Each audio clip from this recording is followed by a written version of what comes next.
Good morning students. आज हम start करेंगे सिविक्स का chapter 4 understanding laws.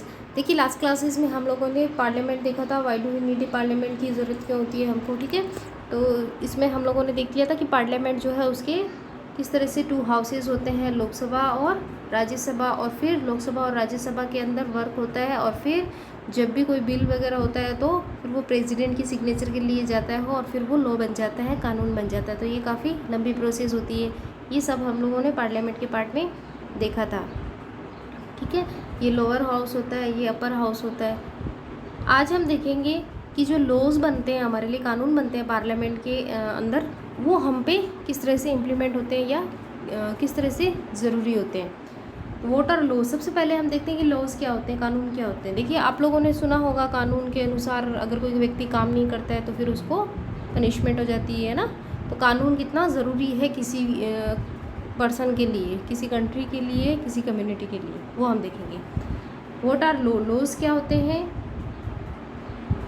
The system of rules which a particular country and और community, किसी कंट्री और कम्युनिटी के रूलिंग के systems recognise is regulating the action of its member and which it may enforce by the imposition of penalties.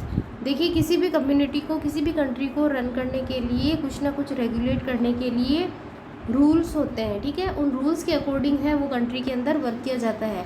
If अगर कोई जो है, कोई मेंबर है, उनको इम्पोज करता है, उनको नुकसान पहुंचाने की कोशिश करता है या फिर कानून का उल्लंघन करता है, कानून को नहीं मानता है, तो फिर उसको पेनल्टी लगाई जा सकती है, जुर्माना, ठीक है, सज़ा दी जा सकती है। क्योंकि कानून जो होता है वो सुप्रीम पावर होती है, कानून के हिसाब से सारे वर्क करने पड़ते हैं।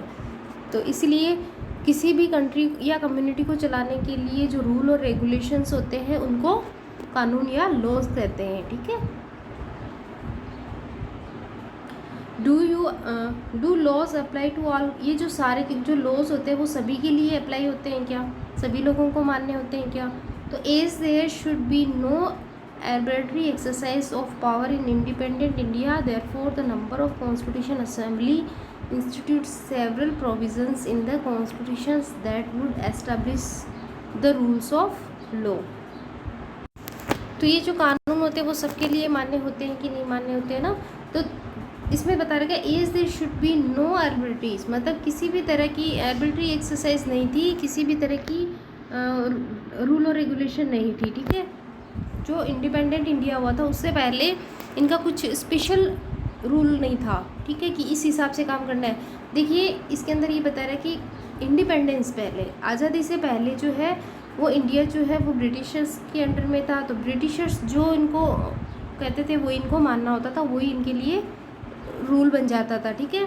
तो ब्रिटिशर्स जो थे वो अपने फ़ायदे के लिए रूल्स यूज़ करते थे, और जो उस टाइम के जो किंग्स थे, राजा थे, तो वो भी अपने हिसाब से रूल्स बनाते थे, ठीक है। तो राजा अगर चेंजेस हो जाते थे तो फिर रूल्स भी चेंज हो जाते थे। तो इस तरह का सिस्टम था, कॉन्स्टिट्यूशन नहीं था, ठीक है। लेकिन जब इंडिया आज़ाद हुआ आफ्टर इंडिपेंडेंट के बाद में 1947 के बाद में हमारी जो कॉन्स्टिट्यूशन असेंबली थी वो बनी और कॉन्स्टिट्यूशन बनाया, एक संविधान बनाया। संविधान क्या होता है ये लास्ट क्लासेस में हमने देखा था, that would establish the rule of law. इसके बाद में संविधान जब बन गया, हमारा कॉन्स्टिट्यूशन बन गया, इसके बाद में जो लॉ है जो वो बनने लगे, कानून बनने लगे। देखिए कॉन्स्टिट्यूशन क्या होता है, एक बुक है जिसके अंदर सारे रूल और रेगुलेशन को लिखा गया है, ठीक है। तो पहले देखिए ऐसा कुछ लिखित में नहीं था, तो किंग आते थे, वो चेंज हो जाते थे और अपने हिसाब से रूल बना लेते थे। अगर ब्रिटिशर्स थे तो वो भी अपने हिसाब से बना लेते थे, तो ये बहुत प्रॉब्लम करते थे। जब कॉन्स्टिट्यूशन बन गया तो इसमें सारी चीज़ें हैं वो लिख दी गई है, रिटन फॉर्म के अंदर है, तो लिख दी गई है। आज़ादी के बाद से, इंडिपेंडेंट के बाद से अब भारत के अंदर जो भी सिस्टम चलना है, जो भी रूल बनना है, वो सारा का सारा कॉन्स्टिट्यूशन के अकॉर्डिंग ही बनेगा, ठीक है। तो सारी चीज़ें इसमें लिखी गई है। तो हमारे जो है ना फिक्स जो है वो कानून बन गए हैं, फिक्स जो है वो नियम बन गए हैं, रूल्स बन गए।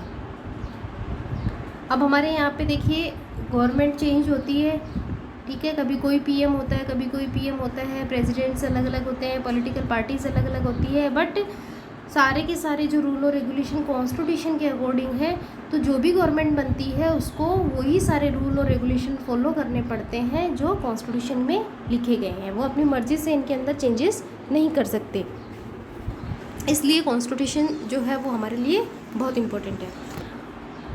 All persons in independent India are equal before the law.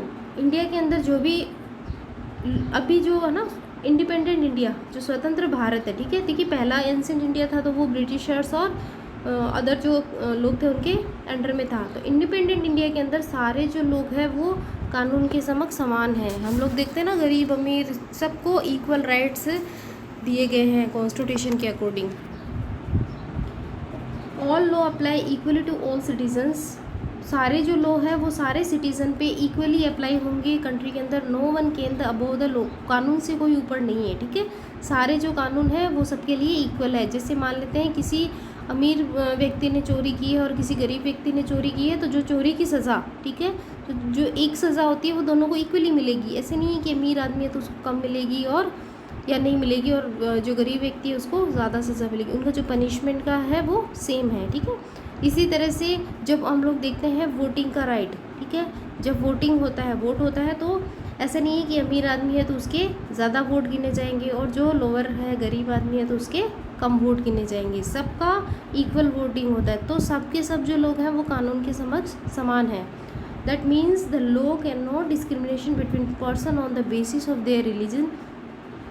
तो जो लॉ है वो किसी के साथ में देखिए भेदभाव नहीं करता है रिलीजन, धर्म के नाम पे, कास्ट के नाम पे और जेंडर के नाम पे, कि महिला है तो इसको ये काम नहीं करना, पुरुष है तो इसको ये काम करना है। तो किसी भी तरह का भेदभाव नहीं किया जा सकता कानून के समक्ष।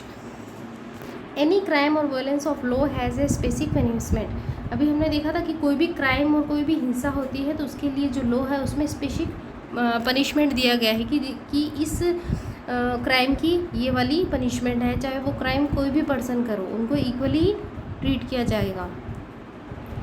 इन एंसेंट इंडिया के अंदर there were innumerable and overlapping local laws, ठीक है, लोकल लॉज थे which did not apply equally to all, जो सारे लोगों पे अप्लाई नहीं किए जा सकते थे, मतलब इक्वली नहीं करते थे। राजा के टाइम और जो है ना एंसेंट टाइम के अंदर यही था, जो राजा का वफादार होता था तो उसको थोड़ी छूट मिल जाती थी, है ना, इस तरह से।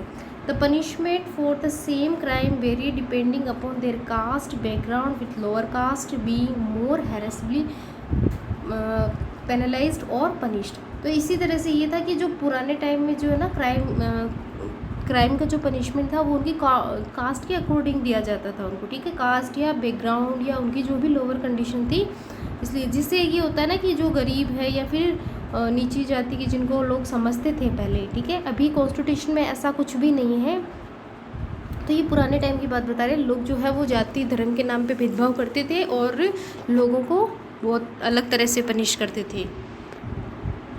मेंबर ऑफ कॉन्स्टिट्यूशन असेंबली, देखिए जो कॉन्स्टिट्यूशन है उसको बनाने के लिए 1946 के अंदर ब्रिटिशर्स जो थे ना उन्हीं के टाइम में ये प्रोसेस स्टार्ट कर दी गई थी और कॉन्स्टिट्यूशन बनाने के लिए कॉन्स्टिट्यूशन असेंबली बनाई गई, ठीक है।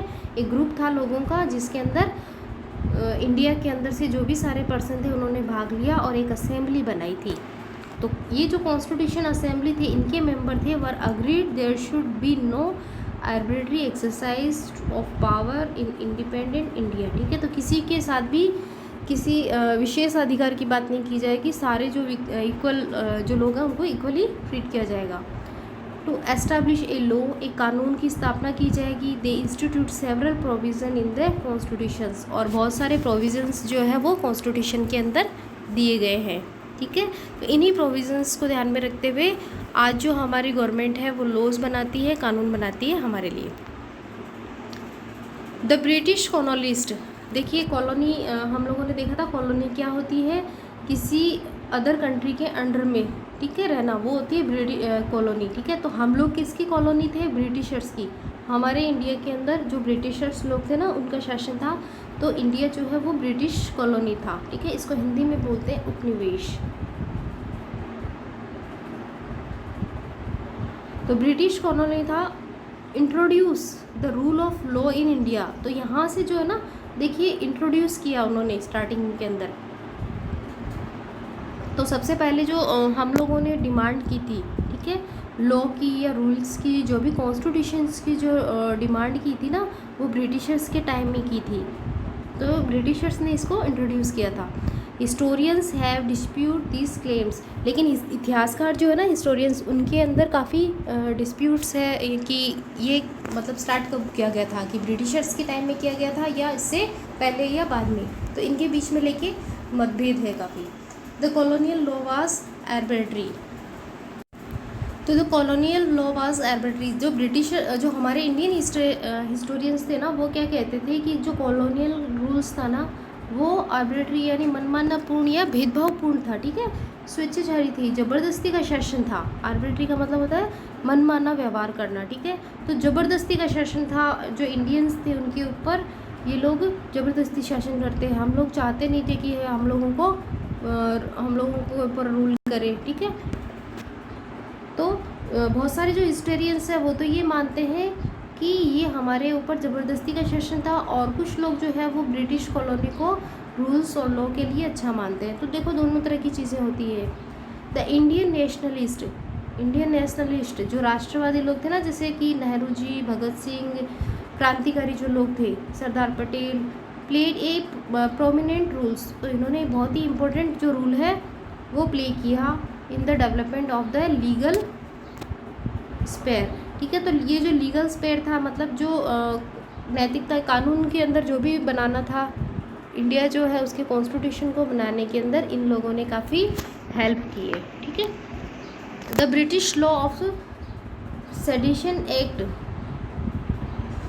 The British law of the seditions act of 1870 set a perfect example of arbitrariness.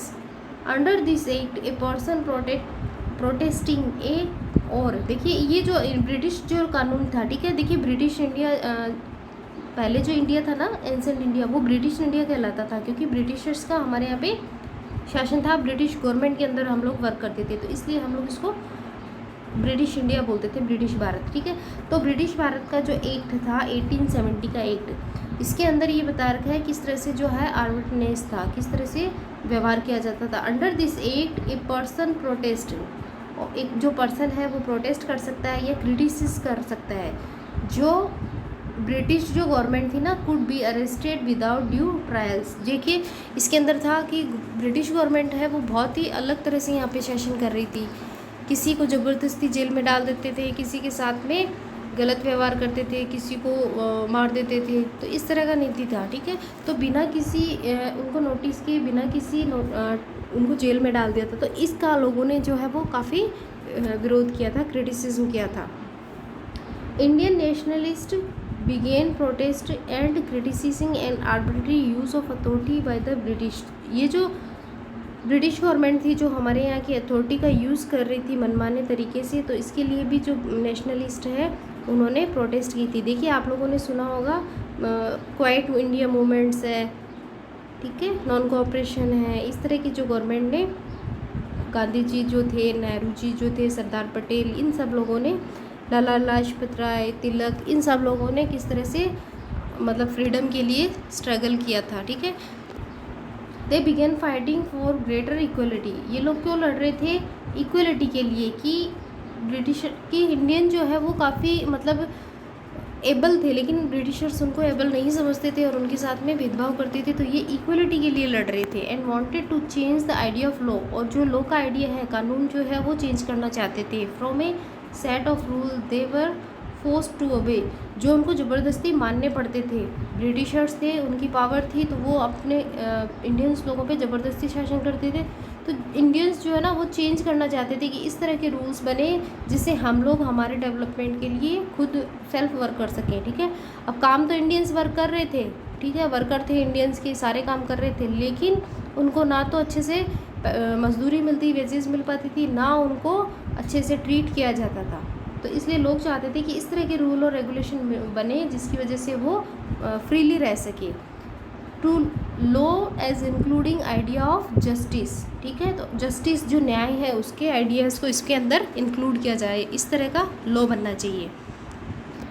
Next है by the end of 19th century. 19th century के एंड में the Indian legal professions began emerging, जो legal professions था ना वो emerge होने लग गया। देखिए इसके अंदर बहुत सारे जो लोग थे ना वो लोग लॉयर बनते थे ना पुराने टाइम के अंदर, तो उन्होंने जो जजिंग की जो प्रैक्टिस है ना, लॉयर वगैरह लीगल प्रोफेशन स्टार्ट कर दिए थे। महात्मा गांधी जी जो है वो भी एक बहुत अच्छे लॉयर थे, उन्होंने लंदन इंग्लैंड से पढ़ाई की थी। Demanded respect in colonial court by using law to defeat the legal rights of Indians. और इसके बाद में जो लोग थे ना उन्होंने कॉलोनियल कोर्ट, ठीक है, तो कोर्ट के अंदर प्रैक्टिस करनी भी स्टार्ट कर दी थी जो इंडियन जो लोग थे ना उनके फेवर में। पहले तो सिर्फ ब्रिटिशर्स ही लॉयर होते थे, उन्हीं को अपॉइंट किया जाता, उसके बाद में धीरे धीरे जो है इंडियंस लॉयर भी रखे जाने लगे। इंडियन जजेस बिगेन टू प्ले, उसके बाद में देखिए इंडियन जज जो थे ना उन्होंने भी फिर डिसीजन मेकिंग के अंदर रोल प्ले करना स्टार्ट कर दिया। With the adoption of constitution को अडॉप्ट करने के साथ ही law for country began to made by the representative. और ये जो लॉ थे वो कौन बनाते थे कंट्री के लिए? रिप्रेजेंटेटिव। देखिए रिप्रेजेंटेटिव आप लोगों ने लास्ट जो चैप्टर था उसमें भी देखा था, इसका मीनिंग क्या होता है कि पब्लिक जो होती है, जनता जो होती है वो इलेक्ट करके पर्सनस को पार्लियामेंट या असेंबली के अंदर सेंड करती है, और ये जो पार्लियामेंट के मेंबर्स होते हैं एमपीज़, ठीक है, ये जो है वो रूल और रेगुलेशन बनाते हैं, ठीक है। तो ये हम पार्लियामेंट के जो मेंबर होते हैं वो किसके रिप्रेजेंटेटिव होते हैं? कॉमन पब्लिक के।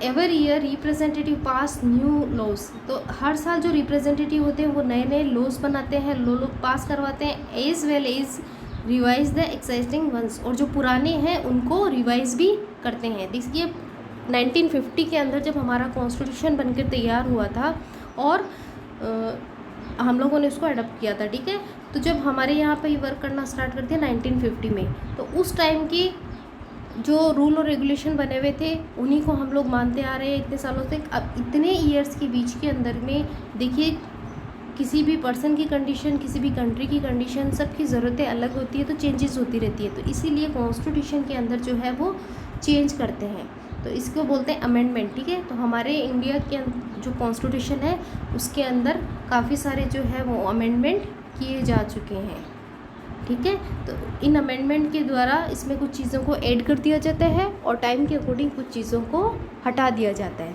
तो हम लोग नया लॉ भी बना सकते हैं और नए जो पुराना है उसको रिवाइज भी कर सकते हैं। तो ये यहाँ तक आई होप आपको समझ में आ गया होगा कि किस तरह से जो कॉन्स्टिट्यूशन है उसके अकॉर्डिंग हमारे रूल और रेगुलेशन बनते हैं और हम सभी उनको फॉलो करते हैं, और ब्रिटिशर्स जो थे वो किस तरह से हम लोगों के ऊपर शासन करते थे।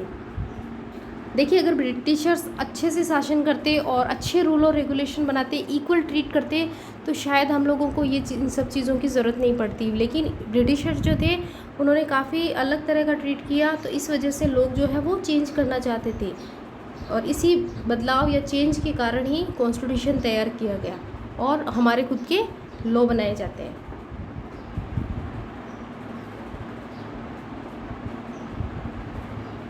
तो यहाँ तक आपका कंप्लीट हो गया है। नेक्स्ट जो है वो हम नेक्स्ट क्लास में पढ़ेंगे, क्योंकि फिर चैप्टर काफ़ी लंबा हो जाएगा वीडियो, ठीक है।